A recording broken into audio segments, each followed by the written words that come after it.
Coucou tout le monde, j'espère que vous allez bien. Aujourd'hui, je vais vous parler de ce petit comics, Dracula, la compagnie des monstres, qui est sorti en 2012. Alors pour l'histoire, j'ai mis 3 étoiles.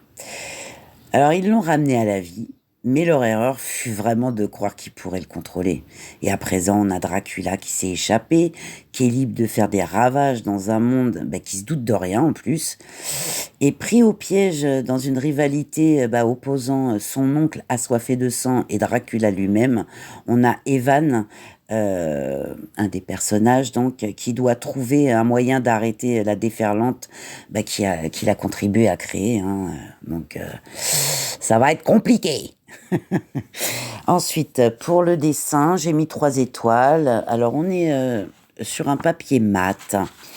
On a des belles couleurs, plutôt froides dans l'ensemble, j'ai trouvé. Semi-réaliste, et puis alors vraiment, c'est vraiment un graphisme classique, comics, très sympa. Voilà. Ensuite, en ce qui concerne le prix, eh bien écoutez, j'ai mis 3 étoiles, parce que comme vous pouvez voir, il est souple et c'est vraiment un petit comics. Il est à 13,9 € et en occasion, il est à moins de 5 €. Donc c'est intéressant, mais on va dire peut mieux faire, quoi.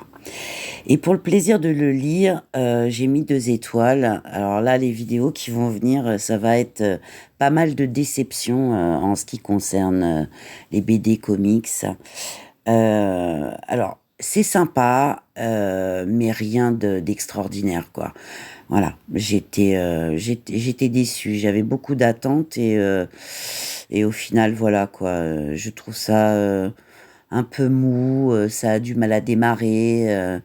Enfin, c'est pour moi, bien entendu, comme toujours, c'est ce que je pense moi. Donc, bien sûr, vous avez peut-être kiffé ou autre, mais moi, j'ai pas été vraiment scotché, quoi. Donc, voilà, quoi. Je pense que j'avais peut-être un petit peu trop d'attentes, peut-être, je ne sais pas.